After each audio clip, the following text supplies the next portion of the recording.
제가 요한복음 1장 19절에서 28절까지 읽어보겠습니다.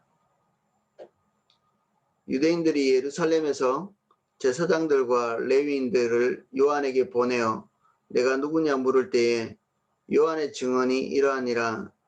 요한이 드러내고 말하고 숨기지 아니하니 드러내어 하는 말이 나는 그리스도가 아니라 한데, 또 묻되 그러면 누구냐 내가 엘리야냐 이르되 나는 아니라. 또 묻되 내가 그 선지자냐 대답하되 아니라. 또 말하되 누구냐 우리를 보낸 이들에게 대답하게 하라. 너는 내게 대하여 무엇이라 하느냐. 이르되 나는 선지자 이사야의 말과 같이 주의 길을 곧게 하라고 광야에서 외치는 자의 소리라 로라 하니라. 그들은 바리새인들이 보낸 자라.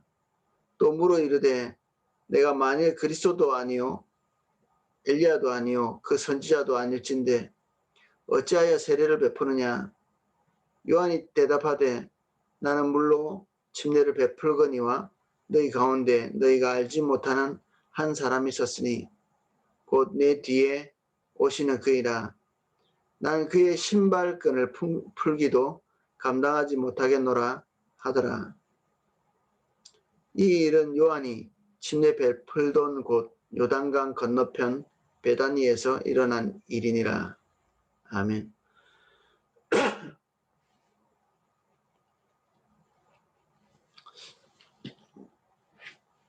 한 절씩 내용을 살펴보겠습니다.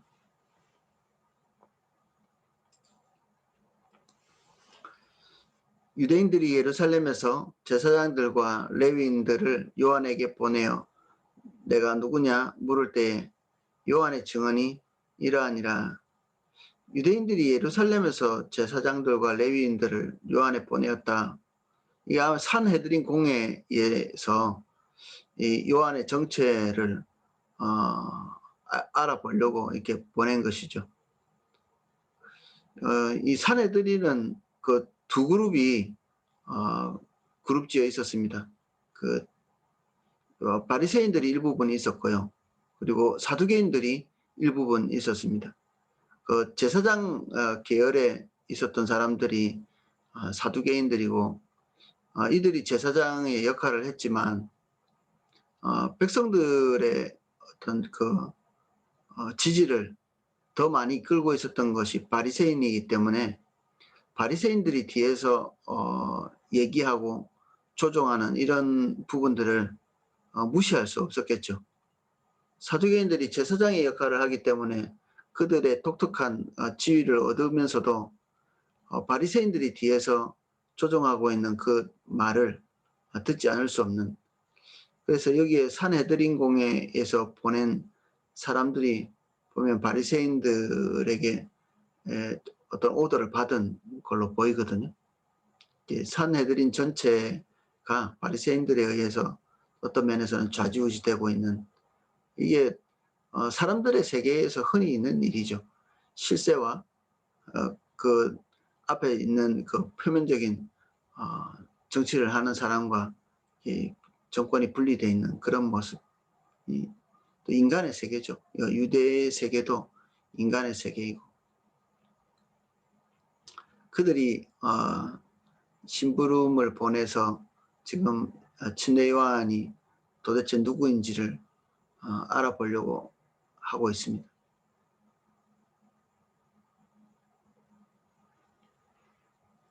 요한이 드러내고 말하고 숨기지 아니하니 드러내어 하는 말이 나는 그리스도가 아니라 한데, 그들이 알고 싶었던 본질적인 부분은 그들이 온 유대인들이 기다리고 있던 메시아냐, 침례 요한을 통한 강력한 그 하나님의 선포, 그리고 백성들 사이에 끼치고 있는 영향력, 이런 것들을 볼 때 메시아가 아니겠느냐, 이렇게 생각하는 사람들이 있었던 거죠. 그래서 그들은 이 메시아의 그리스도인지 아닌지 그게 궁금했던 것입니다. 요한이 드러내놓고 말하고 숨기지 아니하니 나는 그리스도가 아니라 한데, 또 21절 또 묻되 그러면 누구냐? 내가 엘리야냐? 이르되 나는 아니라. 또 묻되 내가 그 선지자냐? 대답하되 아니라. 그 메시아가 아니라면 너는 누구냐? 엘리야냐? 아니라고 이렇게 얘기합니다. 근데 예수님께서는 침례 요한을 가리켜서 엘리야라고 이렇게 말씀하셨습니다. 제자들이 예수님께 와서 사람들이 그러는데 메시아가 오기 전에는 메시아 앞길을 예비하는 이 엘리야 같은 사람이 미리 올 것이다 이렇게 얘기했는데, 그러면 주님이 오셨는데 엘리야는 왜 안 왔습니까? 이런 질문을 하거든요. 예수님이 말씀하시는 결론적으로 예수님의 앞에 온 엘리야는 이 침례 요한이었죠.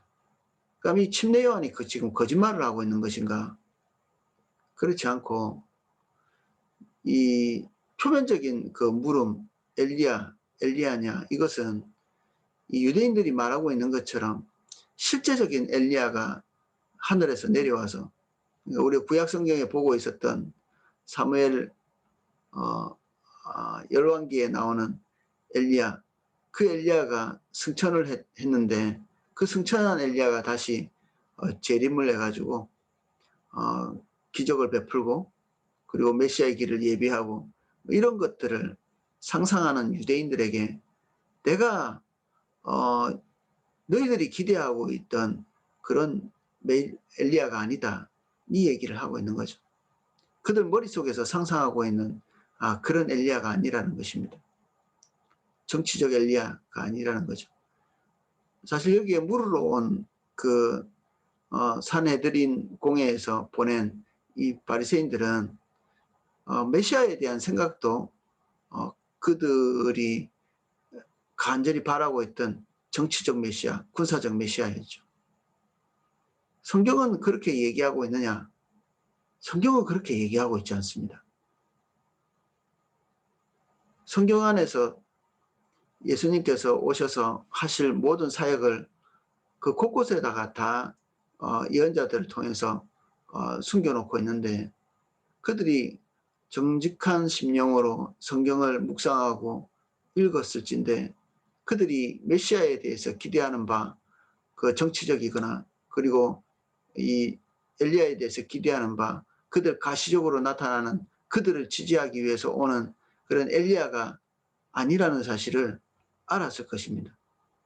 왜냐하면 우리가 구약 성경을 읽어봐도 도대체 이 사람들이 왜 이렇게 그들을 구원해 줄 정치적 메시아로, 그리고 정치적인 그 엘리야로 이렇게 이해했을까 납득이 안 될 정도로 성경은 명확하게 우리가 알고 있는 대로 예수님께서 우리의 죄를 담당하러 오신 메시아임을 드러내는 구절들이 많이 있거든요. 그리고 그런 내용들이 주를 이루고 있고, 그럼에도 불구하고 그들이 이 성경에 통달한 자들임에도 불구하고 그런 것들이 눈이 안 보였던 거죠. 그래서 여기에 와서 침례 요한에게 질문하고 있는 내용들이 그런 의도를 가지고 있는 것입니다.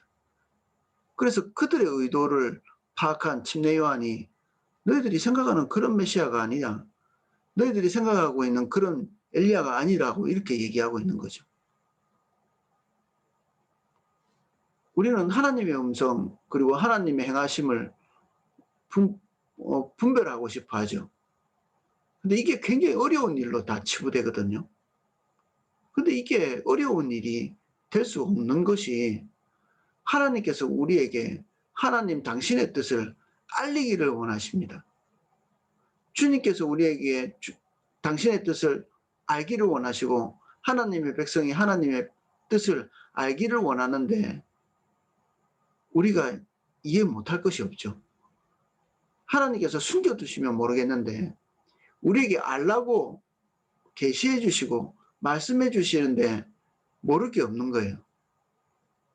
근데 우리는 왜 많은 경우에 하나님의 의도에 대해서 그렇게 이거 혼돈스러워하고 이 정확하게 이렇게 하나님 뜻에 대해서 확신을 가지지 못하는가?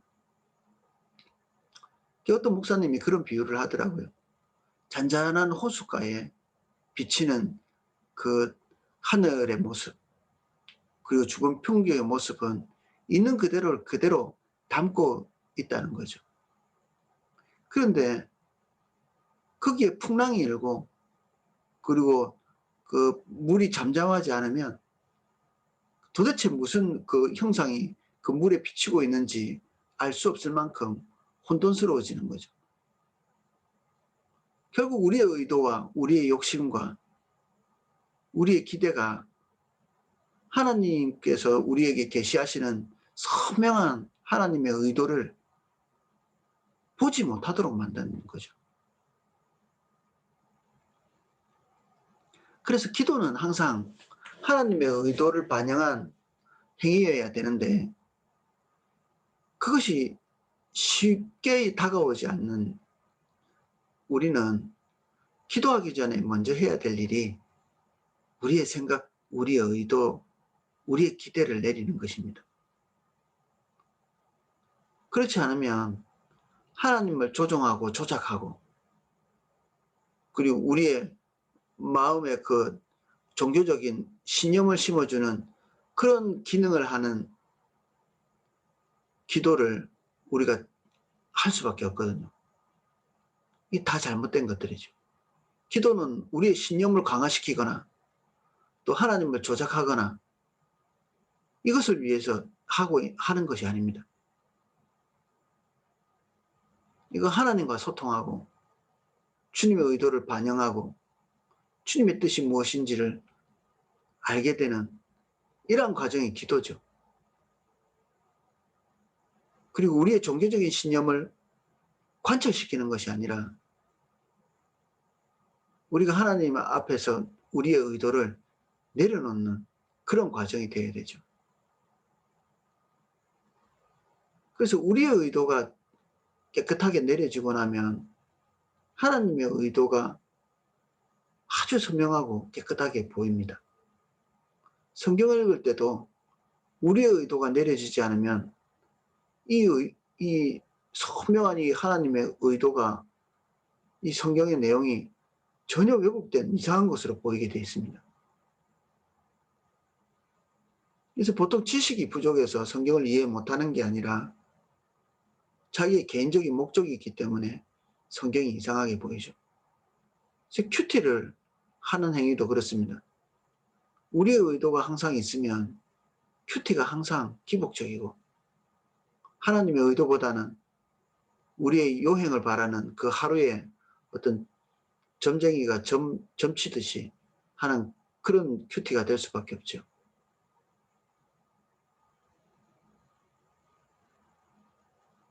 여기에 나오는 바리새인과 산헤드린 공회, 그리고 대다수의 많은 사람들이 예수 그리스도가 오셨는데도 이해하지 못하고 메시아가 왔는데도 그 메시아의 오심에 대한 그 이해가 없는, 요한이 표현한 대로 하자면 빛이 이 땅에 왔는데도 도무지 이해하지 못하는 그런 일이 있는 거죠.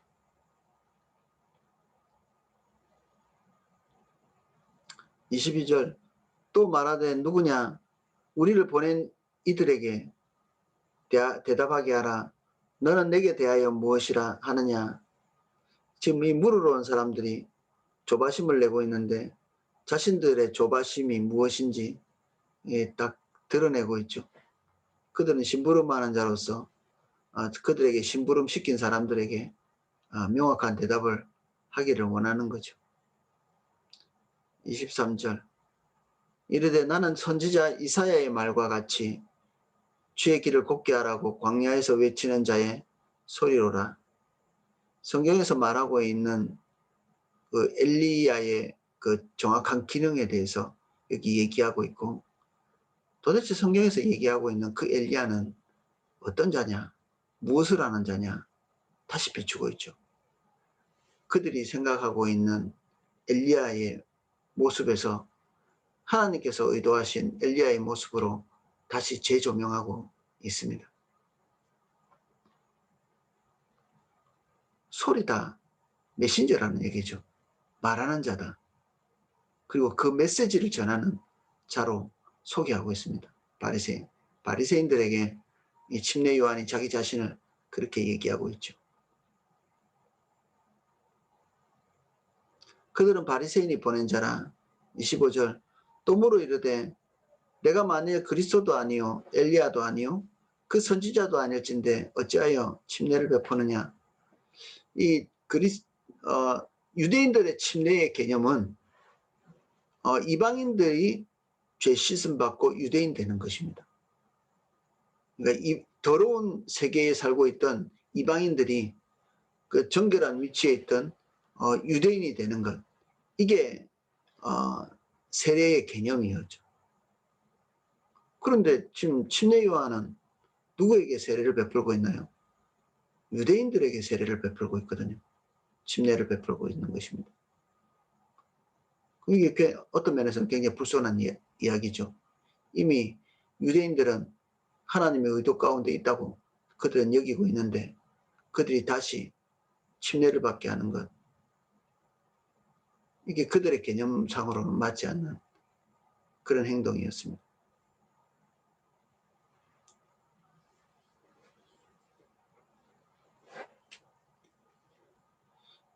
요한이 대답하되 나는 물로 침례를 베풀거니와 너희 가운데 너희가 알지 못하는 한 사람이 있었으니 곧 내 뒤에 오시는 그이라. 나는 그의 신발끈 풀기도 감당치 못하겠노라 하더라. 다른 곳에서는 더 격렬한 표현을 하고 있습니다. 그런데 그 임박한 심판에 대해서도 다른 공간복음서에서는 얘기하고 있거든요. 유대인들이 가지고 있던 그 안전한 자기의 자리, 이제 그들이 안전한 자리에 있기 때문에 하나님께서 메시아를 보내서 그들에게 오셔서 하실 일은 이방인들을 심판하고 그들의 명예와 지위를 올려주는 것, 이것밖에는 메시아의 의미가 없는 것인데 그들을 향해서 심판을 선포하고 그들이 올바른 자리에 있지 않다는 것을 지적하고 이렇게 하면서 예수 그리스도를 증언하고 있습니다.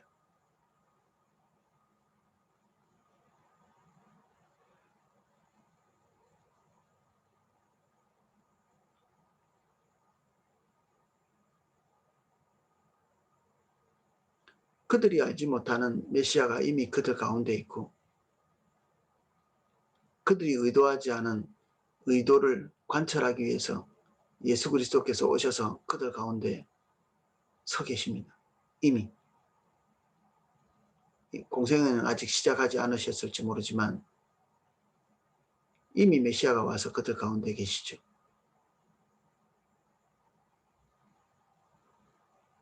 이 일은 요한이 세례 베풀던 곳 요단강 건너편에 베다니에서 일어난 일이라 요한복음을 어떤 부류의 사람들은 굉장히 이게 영적이고 형이상학적인 표현들이 조금 이렇게 나오기 때문에 요한이 쓴 것이 아니라고 이렇게 얘기하는데 이런 본문을 보면 요한의 그 기록물인 게 아주 명확하게 드러나게 됩니다.